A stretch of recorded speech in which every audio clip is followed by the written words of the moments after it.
Once you have a vision and you get excited about that vision, man, a lot of good things happen. Do you know why, Hartsey? Because it's about as fucking casual as it gets. Hextall stops it. Flip look out. down the ice. It's got a chance. It's got a chance. He's got it. Easily runs, ties it in and Center! The goal! The runner! He scores! Carry on by Claude Giroux. Giroux holding, gets around in front. Goal! It's the most famous thing in the world. How the heck did it ever get to this scale? Very own national phenomenon. Let's go. Uh-oh. We're live on our phones. We are the Tendys on Pattison. We are the Tendys in person, except for Chris.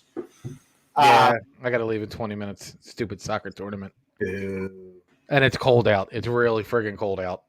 Has something to do with the weather. Yeah. So obviously we, just like everybody else, got to watch that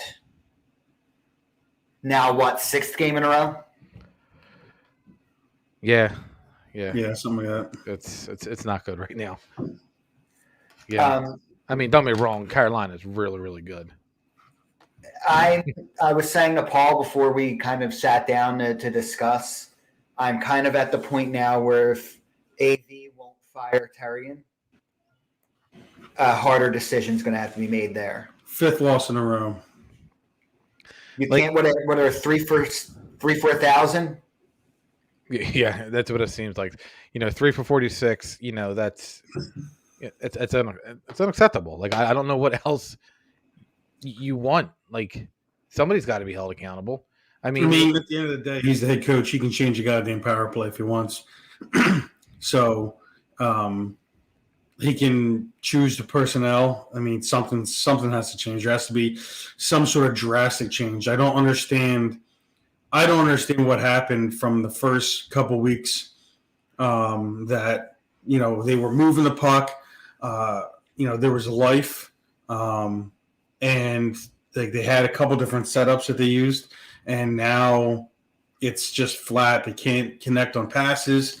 It's abysmal. They give up more chances than they get. I can tell you. Go ahead, Chris. I was just saying, I don't know what needs to be done. I mean, you could go back to when they fired Laviolette years ago, 3 or 4 games into a season, and like, what are we waiting for? Like, something's got to be done. I'm not at the point to fire AV yet.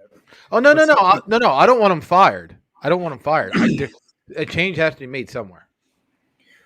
So, like, on top of those issues, right? Like, as much as I hate the dump and chase 5-on-5, I feel like on the power play it's even worse.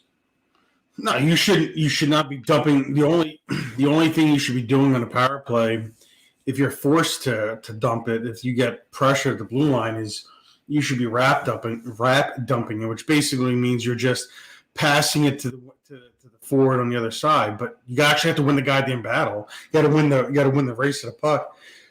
So which you should, because you have a goddamn power play, and it's not good. I thought this year, the way it started, this year might be a little different. I thought they'd go back to where they were. Now, obviously, not having Hayes and Ellis really hurts. But like we have to put an order in for milk cartons for 14, 11, 28, 20. Well, 25 is completely lost at sea. He's on a 3-hour tour. And 9 hasn't been good. 6 hasn't been good. 9 and 6 haven't been awful, but they haven't been good enough. Justin Braun shouldn't be leading your defense corps in scoring.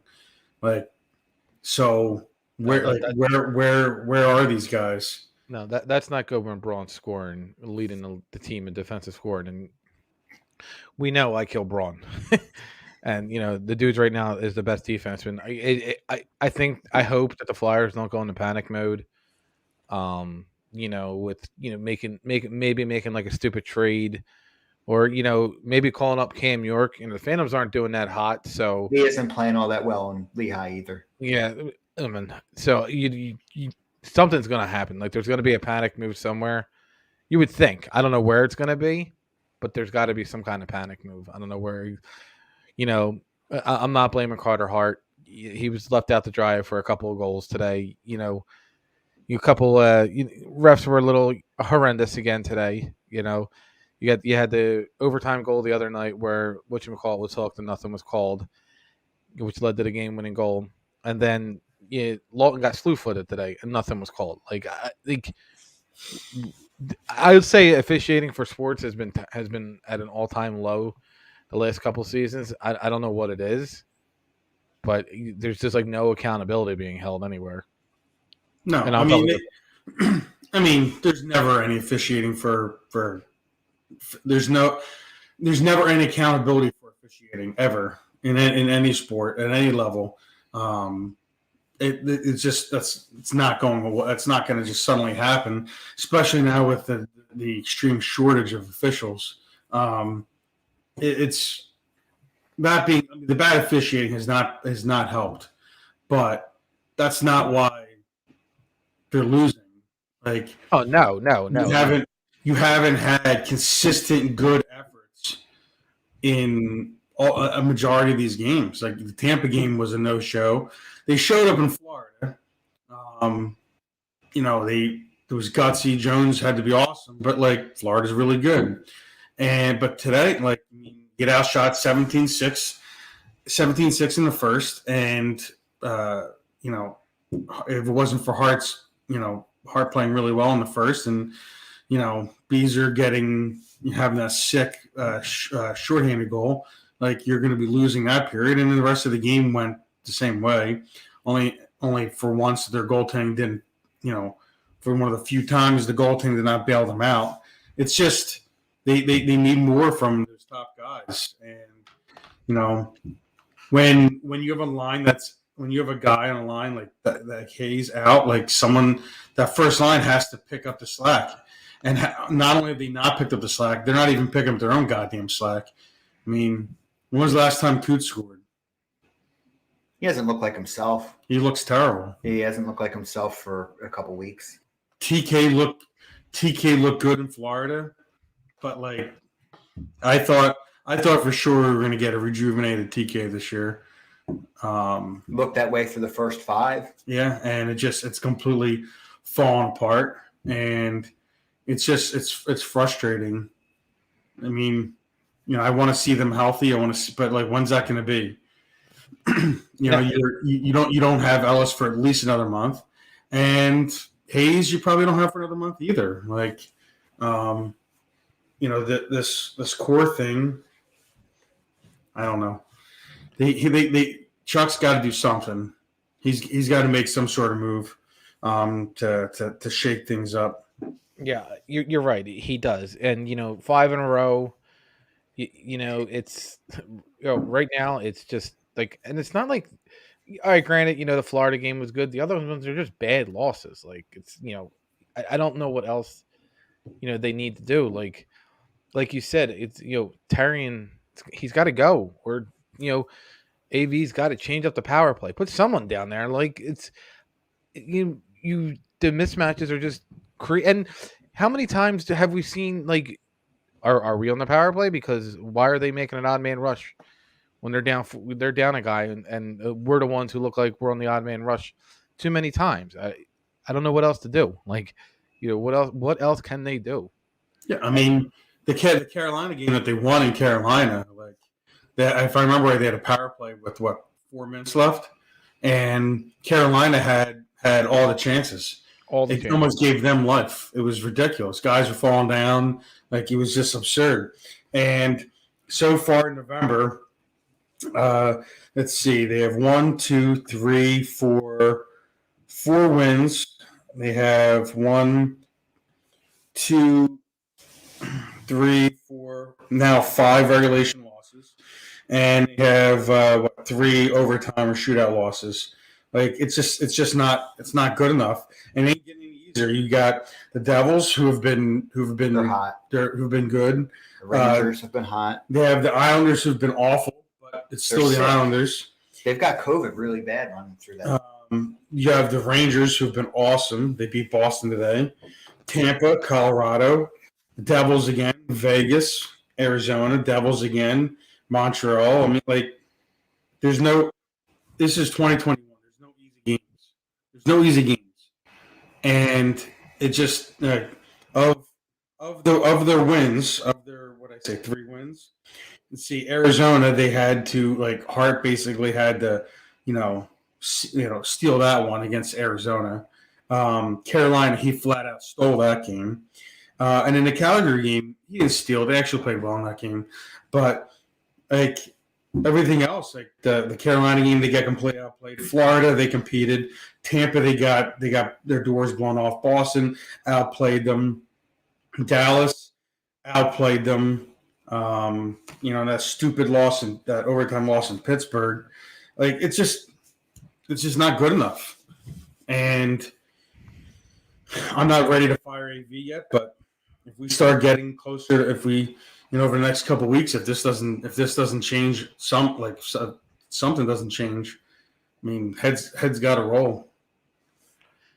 No, you're absolutely right. And today they lose their 5th in a row. They go to 8-7-4, which in my mind is 8-11. Like, it's it's a loss is a loss.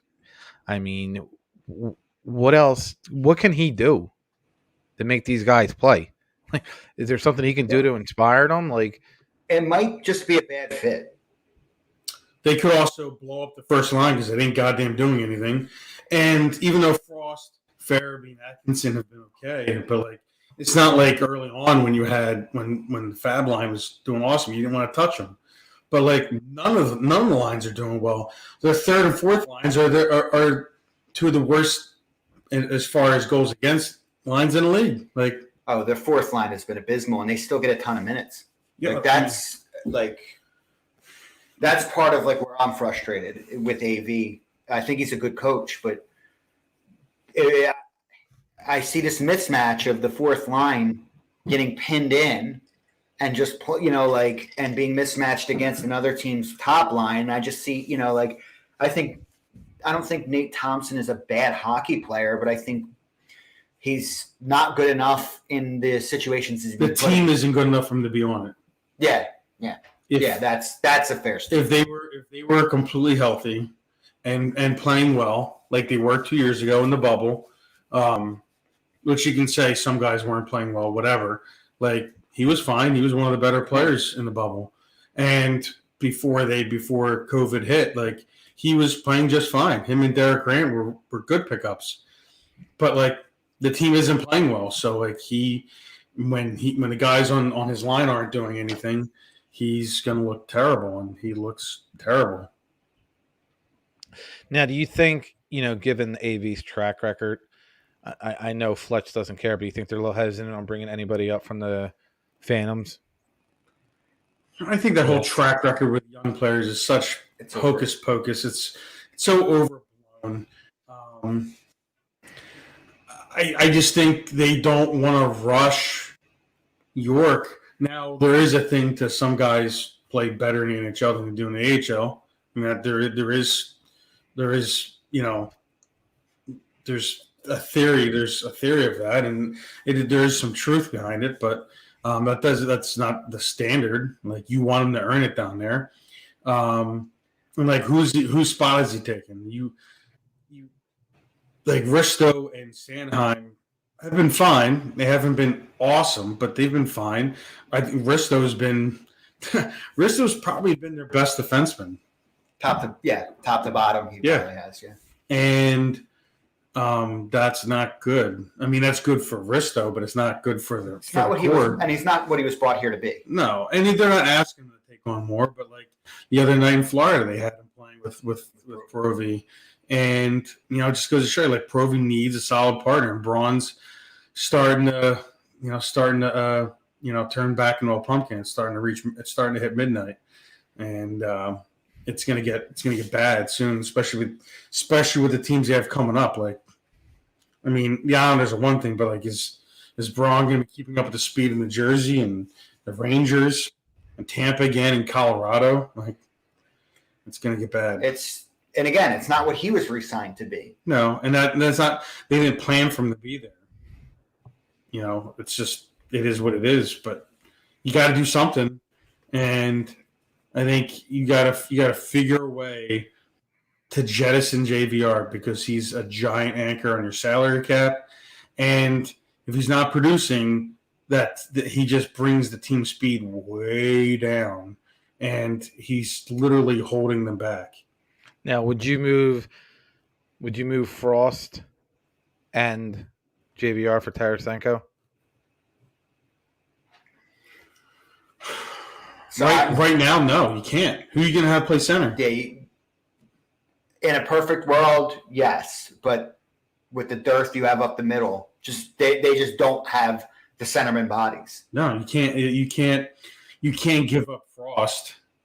And I wouldn't give up Frost for Tarasenko anyway. He's going to be UFA. He's not happy. He gets paid a lot of money. You have to. I mean, would I give up JVR and a first for Tarasenko? Maybe. All right. I don't even know what their. Hold on. Let's see. What their ask is? No. What their cap friendly. Like, I can't imagine they're that far off. No, not price wise, but like draft stock. Oh, because I forget what St. Louis has. What the Flyers have. What the Flyers? Well, they gave up last year's first for Risto. Yeah, I think they still have their first next year. On the New York side of things, what I don't want to have happen was my same concern that I had with Frost. Which I don't want to bring him up only to send him back down, to bring him back up again. Like, you do that with a different kind of player. You do that with a Sealer. You do that with Willman. You don't do that with certain kinds of guys. Like, if Forster wasn't hurt, like, you wouldn't be moving Forster back and forth. There's certain guys that when you have them up, you bring them up because you want them to stay up. You don't want to yo-yo them. So York, I want him up. If you're going to sit Yandel, which I don't know that anybody wants to. How? Yeah, how I know. can you? But, like, you're going to bring York up to play. And they're not night in, night out. Yeah. They're not going to they're not going to be responsible for killing his Iron Man streak. They might be praying for being hurt. or test positive.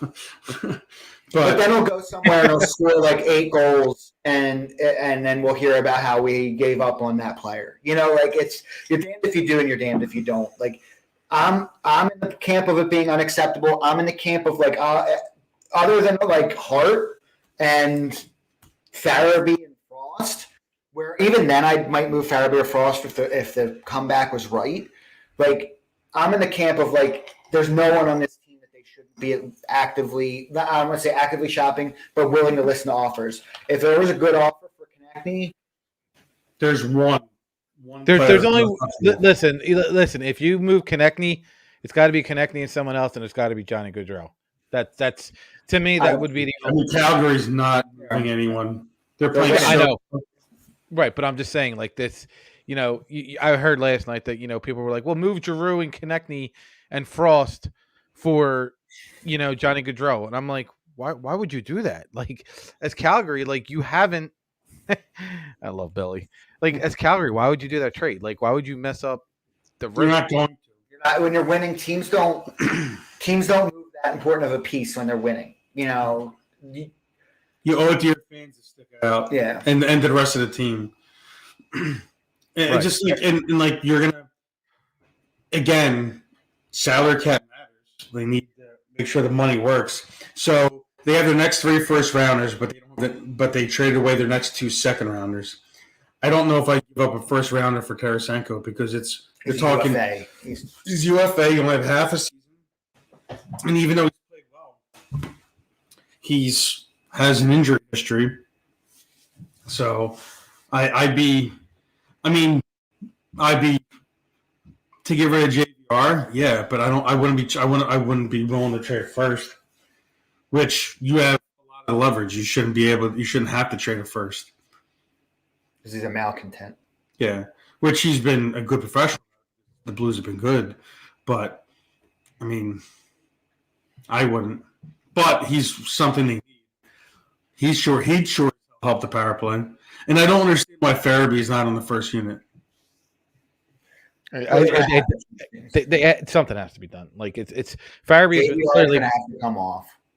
Like Farabee's been the best player on the team. Like he had the shorthanded today. He had the goal the other night. Like he's starting to come around. Whatever's working on the power play isn't. You're 3 for 46. Do you know how hard it is to go 3 for 46? The Flyers have proven that you can go 3 for 46. Like I don't understand. Like he's stuck in the humongous universe. I was going to say he's up in the International Space Station. Like what does AV see that that he sees that we don't? I don't get it. Like we see how bad they're struggling. You don't need to know hockey to see how bad that is. Yeah, I mean, I know you have a tendency to believe that it's gonna come, but here's the thing: it's not as if they're getting chances and they're not finishing them. They're not even creating any. They're not even creating any momentum. Flipping the momentum. They're literally back to the other team because they're giving up short chances, which gives them. So if you can have a power play that doesn't score, but if you at least pressure and get some chances, that at least doesn't dissipate any momentum you may have. But if you're giving up chances and you're not even getting zone time and it just looks like a mess, all that is it's eroding your own team momentum. If you had any, if you're getting the power plays because you're all over the other team, all you're doing is taking that momentum and just lighting on fire. It's like an untrustworthy fart. And people, grumblings are, fire AV. Well, who are you going to bring in? Who's going to step up and be the coach? The Phantoms coach isn't doing good. They're 3-8-4. Lappy, don't put it past them. No, Chris Therien will be the next head coach. Michael. Wait, do you mean Michael or do you mean Chris? Chris. Well, we know it's not going to be any alumni because.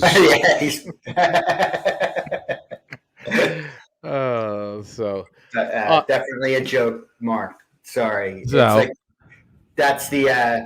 it's one of my running jokes about the Flyers only bring in old Flyers, and it's Therien is like the perfect name for it. No, all right, gentlemen, I'm gonna head out. I'll listen in the car. Have fun playing with. Oh, it's so cold. It's so cold. I'm in my basement listening to the wind, and I'm about to go up to the wind tunnel, Notice Parkwood. You It's better keep your hands on your balls. All right, let's go Flyers. Yeah. Later. So, I don't. It's tough because I don't want to go down like hypothetical trade talk. I don't want to go about hypothetical coach talk. We just can sit here and say we know things have to change. We've seen the lines get shuffled up a couple times, but he hasn't put in full blunder mode. Yeah, you're in full blunder mode now. So in going full blender and going full shake it up, full Yahtzee. Say your centers would be Coots, Frost, Slaughter, Thompson, right? Those are your centers? Yep. All right, now let's build out that your first. See, lines are built as pairs generally, from a coach's perspective. You start with that. So I would go Coots and Farabee. Okay. I would go Frost and TK, and then I would go Slaughter and Cam. No, yes, I would go Slaughter and Cam, and then I would put G with Frost and TK. So you're basically just swapping out their center, but a guy with more speed might help them. I would put Lindblom with Coots And beat and let him be that front presence. And JVR with our old big rusty sled with his lime green butt end can be on the third line. But I don't know. I don't. That's over my head. I don't know the Green Army jacket reference, but yeah. And then what about defensive pairs, right? Because that's just as important. I feel like at this point, but they're so handcuffed. Or do you just keep rolling the same way because you're just so limited? You're not going to put Sealer with Provorov. No, I mean your only option is swapping Risto and Braun. It's your only option because you can't use Sealer or Yandel outside of the bottom pairing. Yeah. So and I think that makes you too heavy. Like if you Provorov can at least prop up Braun a little bit better. He can prop Braun up better than Sanheim can. And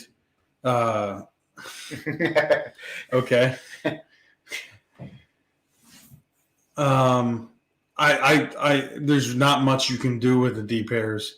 If Ellis was healthy, it'd be a different story. You could do whatever you wanted, but he's not, so you can't. Back, right? Like, so by the time he gets back, say it's another 3 to 4 weeks, it's going to take him.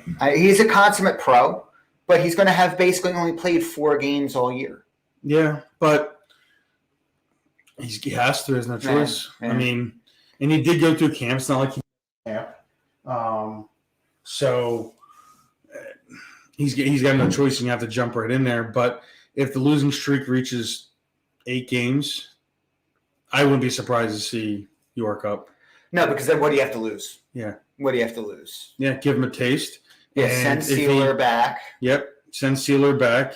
Bring up York, and if York shows that he can play, then he can earn his full-time spot where he's going to be for the rest of his career. If he can't, then you can send him back down once Alice comes back, or even sooner. Or you have to make it. He has to make a deal for someone. Yeah, it's just where they're at right now is just unacceptable. And you can't do this 2 years in a row. And basically, where I also you might be able to do it 2 years in a row if we didn't go through. And I know that I don't want to keep beating a dead horse, but we went through all of these rebuilding years. We can't go bad. We can't go bad. We can't. I mean, you don't have your next 2 seconds. You have your first, but I mean, if you're at that point, you have to jump all in. You have to trade Giroux. You have to trade Yandel. You have to trade everyone and just if they're sellers tear it down. Yeah, but if they're sellers at the deadline. But here's the thing: Comcast is never going to allow that. Comcast will never. Dave Scott will not allow him to be full seller. It's not going to happen. Because they're not signing up for rebuild. They're not. It's not going to happen. But I mean, they basically did during the Hextall years. Yeah, but don't forget, Snyder was still involved, part of that, and he signed off on it.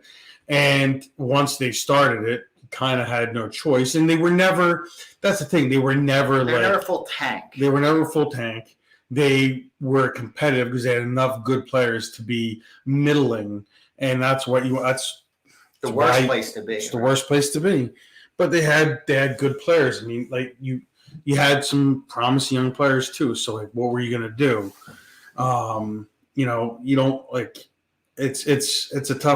it's tough. I mean, and you could do all that. You could go full rebuild and be where the Sixers are, which is good middling. They're good, but not good enough to win a championship. But they're in the Sixers in. It's tough. So here, it's tough to say because the Sixers have the one piece the Flyers don't, which they have an MVP caliber player. It's true. When you have an MVP caliber player, just you have a chance. No matter what, you have a chance. So while they're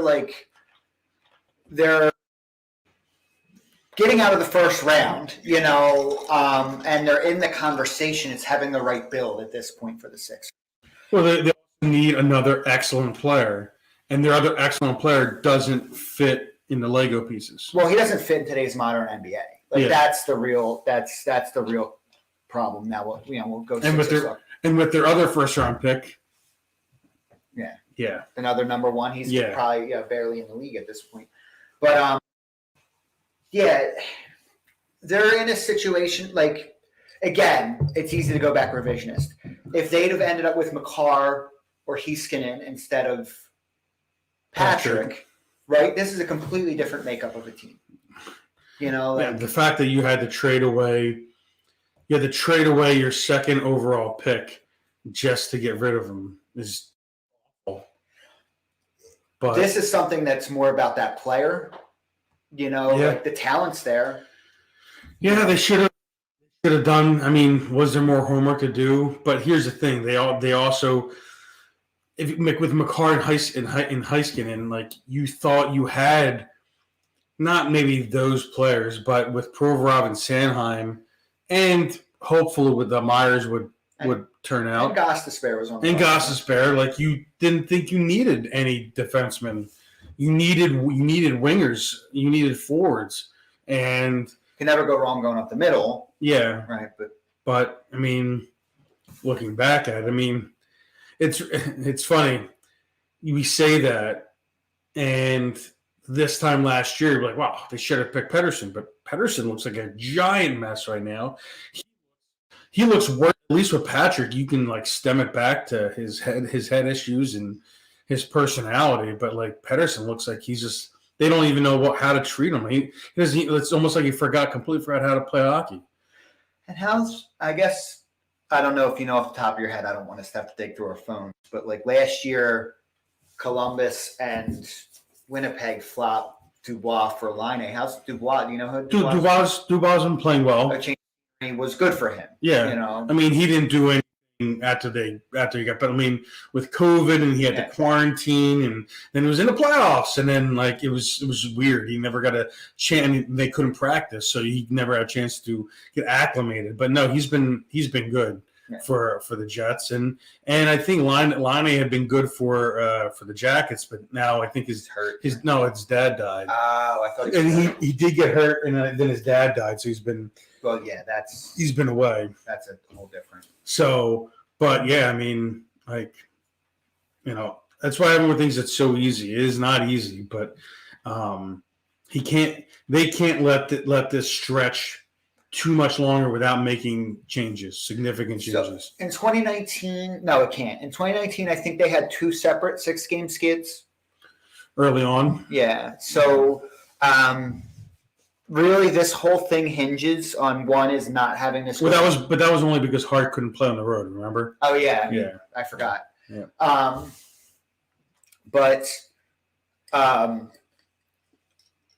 So one is you hope it's predicated on this doesn't become a 10-game skid. Yeah. Right, and then you hope they can kind of limp along and start getting a little. It's slightly better than 500.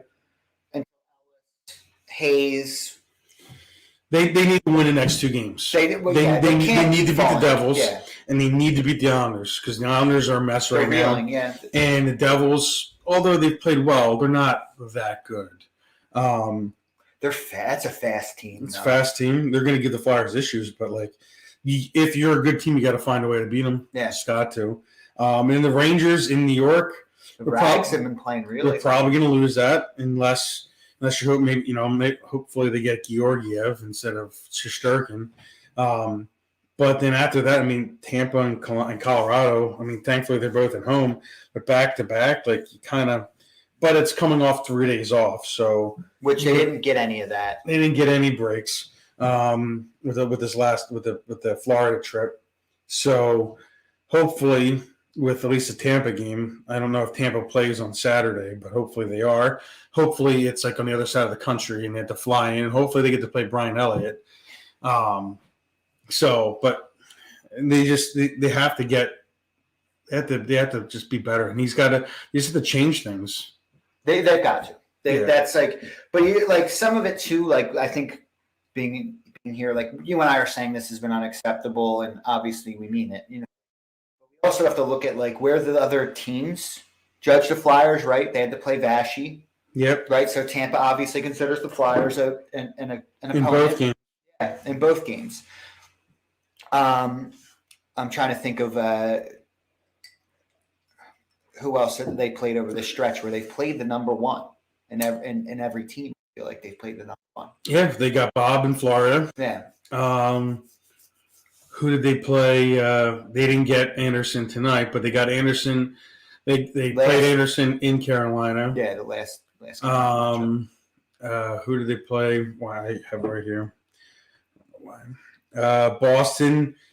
You don't really. They got. They're a 1 and 1A. Yeah, it's a split. Calgary, Markstrom. Dallas, you got Hudobin, which is probably their number one. I mean, they have like 9 goalies. Then you had Anderson, and then you had Campbell before that. So, yeah, I mean, they've been getting everyone's number one. That was last year. That was some of the telltale, right, was when you weren't getting teams better goaltender. Well, again, I mean, last year was such a – yeah, no, but even so, yeah. like you want to make sure that, like, your opponents in the league. So as a fan, right, as whatever we want to call ourselves, fans, analyst, bullshitter. Yeah. That's one of the things that like I always pay attention to is how does your competition judge you, right? Is this the night to give the big name a night off? Yeah. Yeah. And I thought one of those Tampa games we were going to see Elliott because he played here, last however many years, but no, they didn't get him. And you didn't get Bob. I mean, you got Bob. You didn't see Spencer Knight. Not that he's terrible. You got Ronta tonight. I don't know if Carolina played. Well, obviously they didn't. I don't know if Carolina plays tomorrow or not. I'll tell you right now. Carolina playing tomorrow night. They do not. So we got their straight backup. So that tells you something. And they thought they could give Anderson a night off, and they could. Clearly they could. So, yeah, I mean, we're expecting to see some changes as far as lines go. I don't necessarily know that big roster changes are on the near term, other than if we keep seeing Zamula or York. By the time, that is one thing they could do. They could bring Zamula up and send Sealer back down. That is one thing they could do. And give him a shot and see what he looks like. I wouldn't mind seeing that because Sealer's done fine, but like he's not doing anything really help you. The ceiling that we're seeing him at, it's not like he's got another level that you're waiting for him to hit. I mean, he might. Like, he might. I mean, later on, but he's a nice 7th D right now, but he's been getting a lot. Yeah, it wouldn't be crazy to give Igor. Some time, right? He's a longer defenseman. Yep. Give you some stick length, Yeah, bring him up for a game, and if he looks really comfortable on that third pair, maybe, especially the Islander game, maybe throw him up with Ivan and put Braun with Yandel, get that pair back together, and then see what happens. But by the time we're on again, they'll have played 3 games: the Devils, Islanders, and Rangers. And if they've won 2 games and they haven't changed anything with the roster, then it looks like they've regrouped a little bit. If they've gone 0-3, I fully expect some changes. Yeah, Chuck seems pretty much at the end of in between, in the off season, that this is not acceptable to him.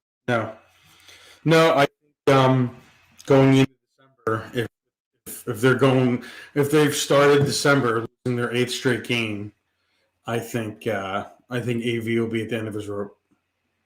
Yeah, I don't think he's a bad coach.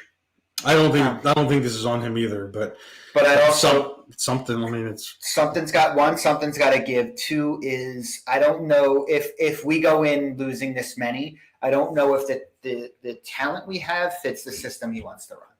Like that is that we see a lot of chasing, right? We don't see what he wants as far as the high forechecker, like whatever we're doing in the defensive zone to break out as far as where the offenseman placement is. It's just not working. Yeah. Yeah. No, I think considering they can't score goals, that right now, I think, I mean, they need to change it up. But I think your bottom six needs to play a very passive 1-2-2, and they need to be able to lock down the defensive zone and give your goalies help. A little bit of a breather. Yeah, and then you got to rely on your top six to do majority of your scoring. And here's the thing: for as poorly as they've been playing, if their power play wasn't so abysmal, it wouldn't be that bad. When you're going through a stretch like this where you're struggling, when you lose your depth because of injury, you need your special teams and your goalies to really keep you afloat. Now they got the goalies doing their part, special teams ain't doing theirs. So I mean, the PK has had times where it's looked okay, and then other times it hasn't looked that good. But the power play has just been an absolute wreck. So they need to change that immediately. So, and by the way, Chris thinks Michelle Terry needs to get fired. I mean, I'm not going to argue, but I think that you're correct when you say his boss can make whatever changes he wants. Yep. And the buck ultimately stops at the top. Yep. I also I don't want to say personally. I also will say that Elaine Vigneault's ways of handling people wear thin over a long enough period of time. He has seemed to be more positive this year. And I think a lot of that has to do with the fact that and Chuck even came out and said that the players were not happy with the way they were handled last year by EV and the whole staff. So I think Chuck told him, you gotta have a gentler hand. Now, that being said, you've gotten the gentle hand. So now you gotta produce. Now you gotta produce. So, put up or shut up. And he's had his moments, but someone wearing letters on their jersey's got to step up and do something. You heard it here first. Hey, I said letters. Strip the C. You've heard it here. We're the first ones. Because as much as I love him, Coots has been absolutely invisible. He has for a long stretch now. It's been 3 weeks or so. Yeah, it's time for him to change it up. So, I don't know what else more there is to say. It's not been enjoyable hockey to watch. Nope. It's been frustrating. We're frustrated just like you guys, and here we are. So we should be back on Thursday Yep. next week, 5:30. Normally I pull up the overlay and go over it, but I feel like everything's up in the air with the holidays, and I don't want to start telling everybody to come for certain shows, and it's not there. We've been up in the air. Hopefully my hiatus is over and we're back. So until next week, guys.